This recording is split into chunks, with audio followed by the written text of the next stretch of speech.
실시간 재난안전정보방송 재난안전 119 함께하고 계십니다. 안보 토크 시간인데요. 백승주 전쟁기념사업회장님 나오셨습니다. 회장님 어서 오십시오. 예, 안녕하십니까? 미국 대선 얘기해 보려고 합니다. 그렇죠. 트럼프가 당선이 됐는데 어떻게 트럼프 당선은 예측하셨어요? 먼저 KBS에 나와서 그날 투표하는 날 나왔었어요. 아, 그래요?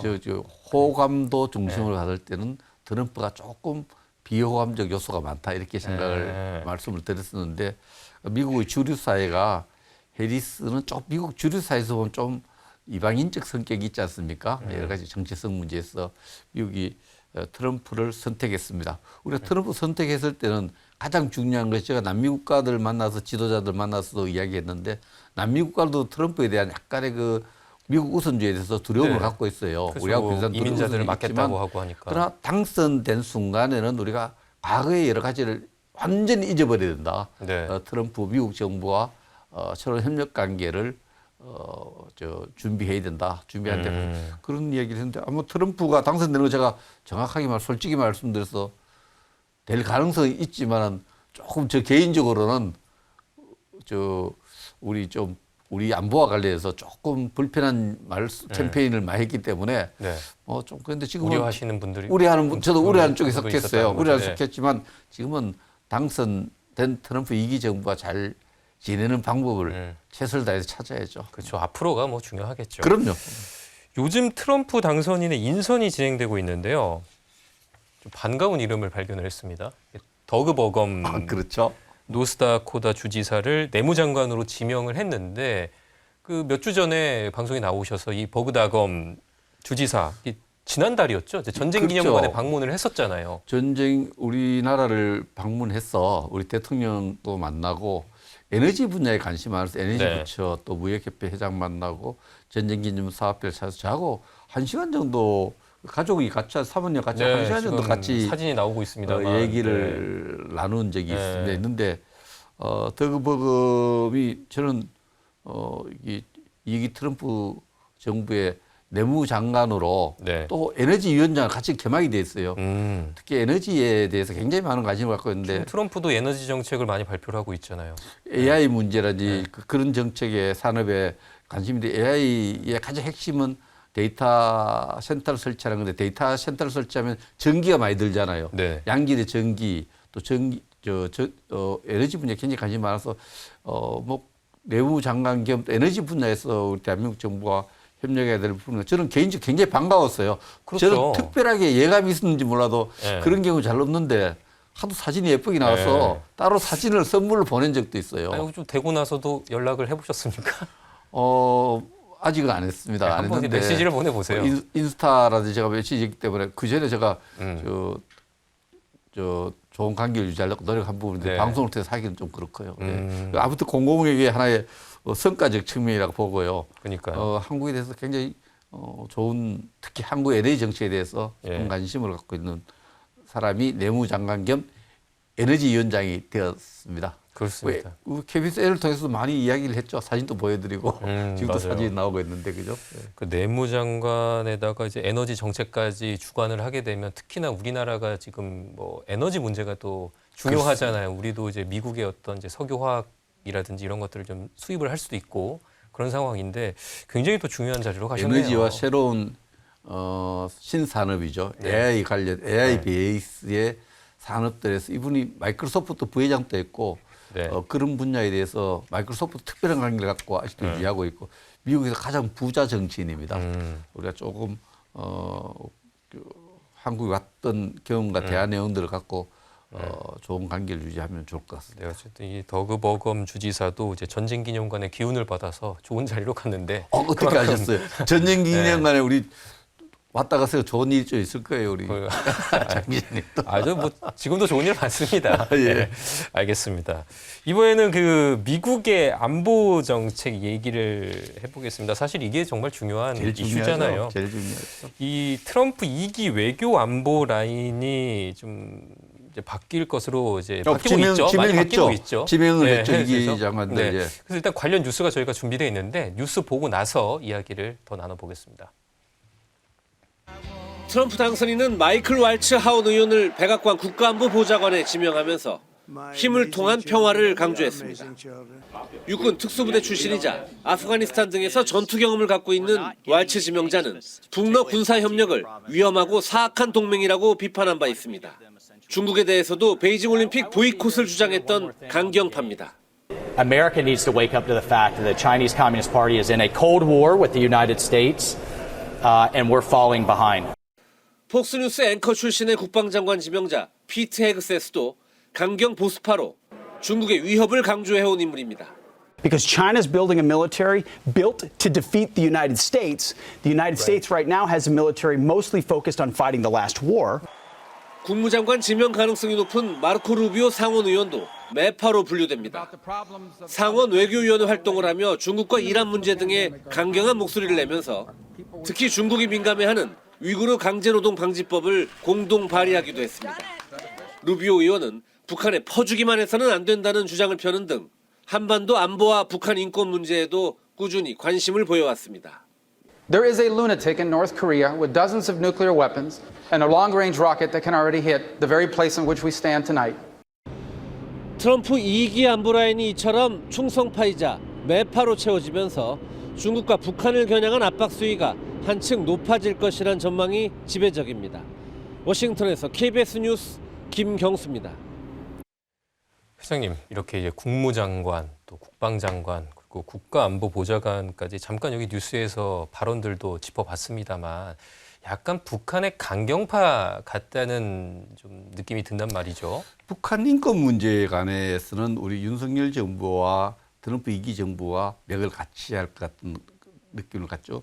루비오는 플로리다 출신 상원의원인데 플로리다 주의 정치인들은 늘 어떤 생각을 갖고 있느냐. 저는 플로리다 마이애미를 가본 적이 있습니다만 네. 가서 그 현장을 가본 적이 있습니다만 쿠바 난민 문제가 항상 있어요.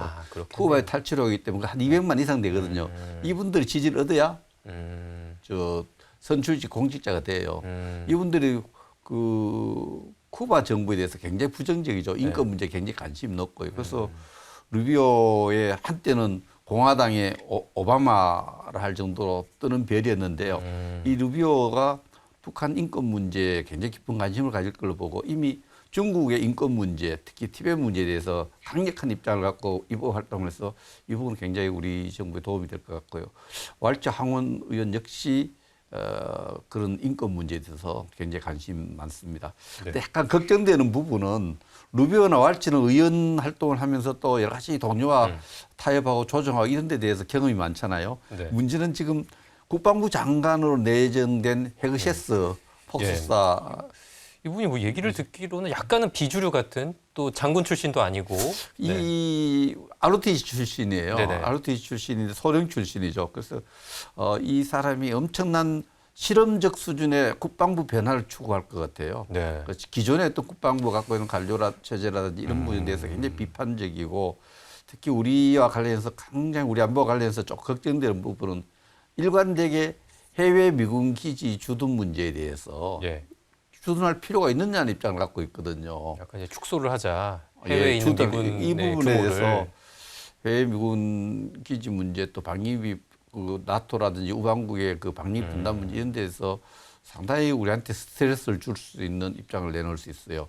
헤그셰스가 물론 뭐 정책은 그 선거 운동 기간의 정책이 그대로 뭐 또 그 집권 기간에 반영되는 부분도 안 되는 부분도 있지만 헤그셰스 국방부 장관이 그 주한미군의 어떤 규모 조정 문제라든지 네. 또 현안이 되어 있는 방위 분담 문제라든지 또 미군의 역할 문제 이런 문제에 대해서 입장이 조금 걱정되는 부분이 있어요. 긴밀히 협력해야 될 부분이죠. 그래서 지금 북한 인권 문제, 핵 문제 이런 부분에 대해서 루비오라든지 왈츠 이런 사람들은 왈츠 국방 일상적으로 안보보좌관. 예. 왈츠 안보보좌관 일상적으로 트럼프 대통령과 대화를 나누고 또 네. 여러 가지 어젠다 설정하기 때문에 뭐 의회 경험은 좀 도움이 될 거로 봅니다. 헤그셰스는 우리가 조금 더 지켜봐야 돼. 좀 국무장관과 안보보좌관은 어느 정도 좀 협상이 가능할 것으로 예측이 근데 되는데. 헤그셰스는 우리가 많이 설득해야 될 부분이 인내심을 갖고 설득해야 될 부분이 많이 생길 것 같아요. 워낙 좀 이게 그 이전의 경력도 이제 불투명하고 이제 그런 인물이다 보니까. 아니, 젊어요 또. 네. 43세 정도 되죠. 아주. 알겠습니다. 동북아 정세는 그렇고 또 중요한 게 러시아 우크라이나 전쟁도 전황이지 않겠습니까? 지금 이 러우 전쟁과 관련해서 많은 뭔가 물밑 접촉 같은 것들이 있는 것 같은 느낌은 들어요. 막 휴전안도 제안하고. 트럼프는 최대한 빨리 종전을 해야 된다는 입장을 갖고 있고 네.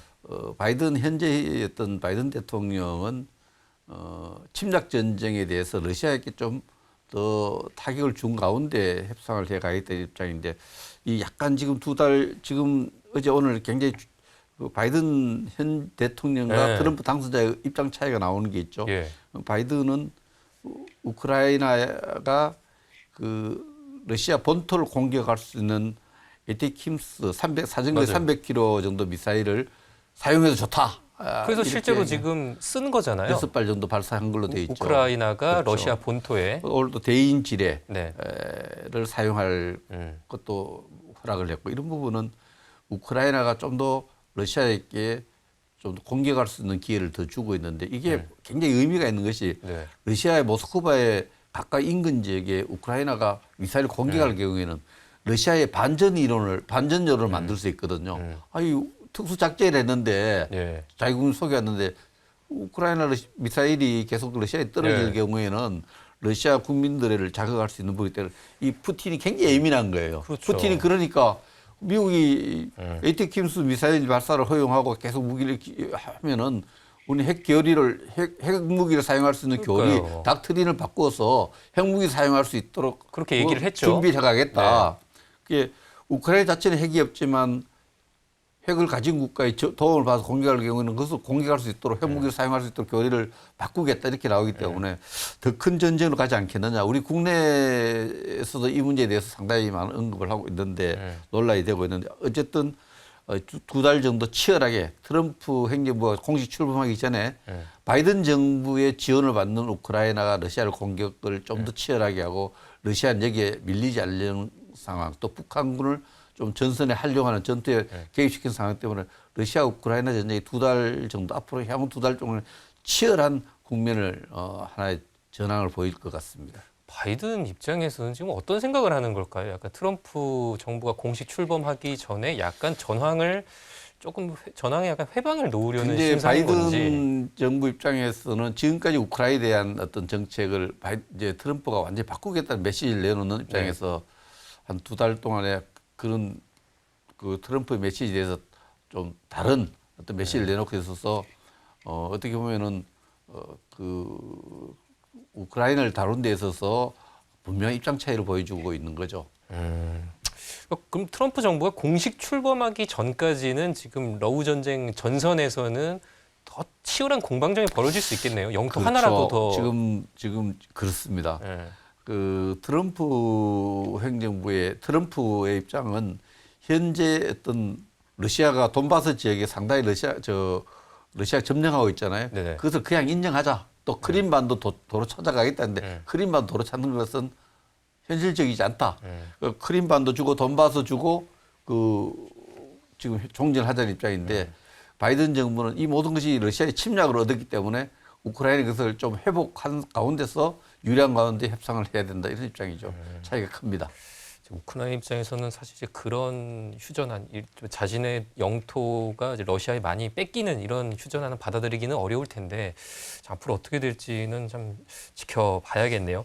근데 특히 이 러시아 우크라이나 전쟁 우리가 좀 남일처럼만 볼 수가 없는 게 지금 북한군이 파병이 되어 있지 않습니까? 그래서 그 문제가 지금 그 예민한데 지금 2기 트럼프 정부에서 이제 대북 정책과도 연관이 되어 있잖아요. 북한의 이제 러시아 파병이. 그래서 앞으로 미국이 이 문제는 어떻게 풀어갈지가 궁금한데요. 이 부분은 그 루비오 국무장관이 이 문제에 어떤 크게 다루겠죠. 같이 네. 중심을 다룰 아까 때 인권 문제에 아까 관심이 말했는데 인권 있다니까. 문제뿐 아니고 북한과 러시아의 새로운 군사 협력을 강력히 비판하기 때문에 큰 변화는 없을 걸로 봅니다.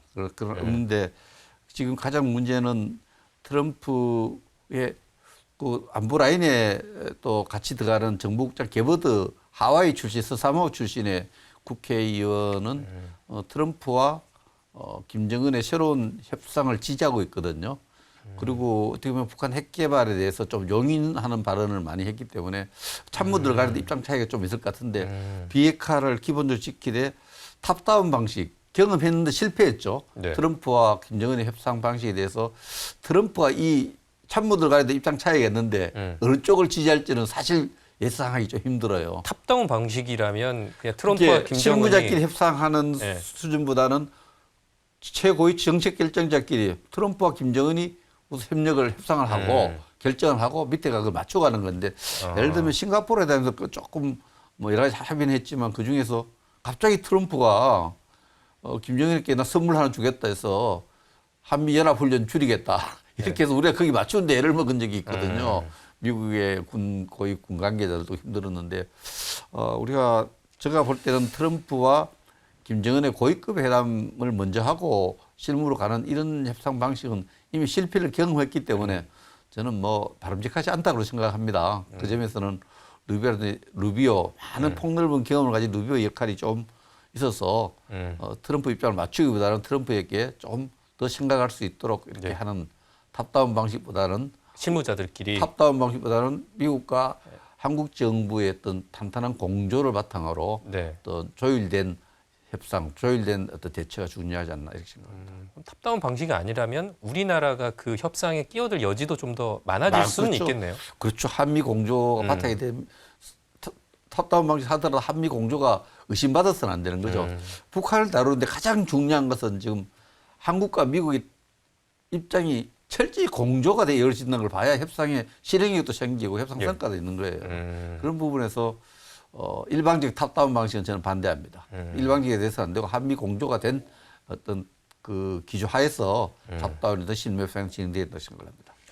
알겠습니다. 그냥 말씀 들어보면 그만큼 또 한미 동맹의 미래가 앞으로도 중요할 것 같은데 트럼프가 이 주한미군 철수를 가끔씩 언급하곤 했잖아요. 그렇죠. 그래서 이 부분이 좀 걱정이 되기는 합니다. 그래서 최근에 이제 방위비 협상이 타결이 됐죠. 됐었잖아요. 그렇다면 이 행정부는. 문제를 다시 또 건드리지 않을까라는 그죠. 지금 바이든 정부하고 우리 윤석열 정부가 방위 분담에 대해서 매년 이거 우방국끼리 신경전 벌이는 게 네. 소모적이기 때문에 네. 26년부터 30년까지 방위 분담에 대해서 약속을 했어요. 네. 합의를 했어요. 네. MOU를 체결했는데 이 MOU 체결했는데 이 MOU의 성과는 양국 국회의 비준을 받아야 되거든요. 우리 정부의 비준이 필요하고 미국의 비준이 필요한 미국 의회의 비준이 네. 필요한데 비준은 안 된 상태예요. 예, 그래서 안 된 상태이기 때문에 트럼프 정부가 이거 재협상하자고 할 때 굉장히 당혹스러운 일이 생기는데 빨리 미 의회하고 우리 의회가 비준해야 되죠. 저희가 이 방위비 협상과 관련되는 뉴스가 또 하나 준비가 되어 있는데요. 일단 뉴스 보고 또 더 얘기 나눠보죠. 트럼프 전 대통령은 2020년 독일에 주둔하는 미군 3분의 1을 철수한다고 발표했습니다. 독일이 방위비 분담금을 제대로 내지 않았기 때문이다. 돈을 충분히 낼 때까지 병력을 줄이겠다고 으름장을 놨습니다. So we're removing we're putting the number down to 25,000 soldiers. 트럼프는 한국도 비슷한 방식으로 압박했습니다. 2020년 한국이 냈던 방위비 분담금은 연간 1조 원대였지만 당시 트럼프는 한국에 연간 50억 달러, 7조 원까지 올려달라고 요구하기도 했습니다. 최근엔 액수를 2배 더 불렀는데 지난달 바이든 정부와 타결한 새 방위비 분담 협정은 재협상이 불가피하다는 관측이 나오는 이유입니다. If I were there now, they'd be paying us $10 billion a year. And you know what? They'd be happy to do it. It's a money machine.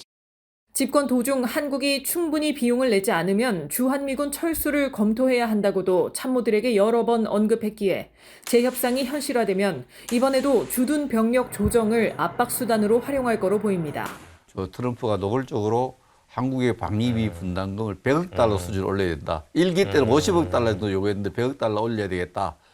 이렇게 이야기하고 50억 달러를 압박을 해서 물가 수준으로 4, 5% 오르는 것을 20%대로 올렸거든요. 이번에 100억 달러를 이야기했고 또 비준이 안 된 상태에서 한국의 방위 분담금을 많이 요구할 수 있고 이것을 주한미군 규모 조정, 뭐 쉽게 철수 이런 문제까지 연계시켜서 우리 정부를 압박하고 우리 안보에 대해서 상당히 크게 흔들고 협상할 가능성이 많습니다. 네, 방금 이제 뉴스 영상이 나오다가 잠시 끊겼는데 좀 시청자분들의 양해를 좀 부탁을 드리겠습니다.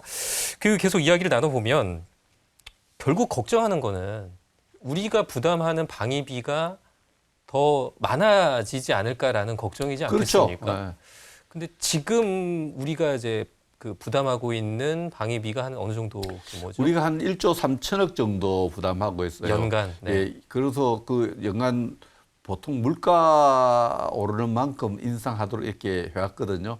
트럼프 일기 때 이미 한 25% 정도 올렸어요. 그리고 이번에 또 저렇게 양국 정부가 바이든 정부하고 윤석열 협상을 해서 원래 8.4% 정도 올린 가운데 그 이후에 5년간은 한국 물가 수준, 물가 인상 수준을 올리기로 합의해서 지금 국회 서명을 앞두고 있어요. 비준을 앞두고 있는데 합리적으로 보면은 바이든 정부와 우리 정부가 MOU를 교환한 그것을 지키는 게 맞죠. 네. 그러나 트럼프는 아마 선거 캠페인 때 이야기했던 것을 생각하고 여러 가지 참모들의 입장을 보면은 재협상하자고 요구할 가능성이 많고 여기에 대한 어떤 우리가 대비도 좀 해야 될 것 같습니다. 지금 이제 1.3조인데 뭐 7조, 14조까지 얘기를 한다고 하니까 그게 좀 좀 터무니없어요. 약간은 왜냐하면 좀 협상을 위한. 협상용인데 그 네. 당시에도 50억 달러 근거가 뭐냐. 네. 방위분담 제가 그 국방위원회 국회 국방위 간사를 해서 네. 소상히 보고를 들을 기회가 있는데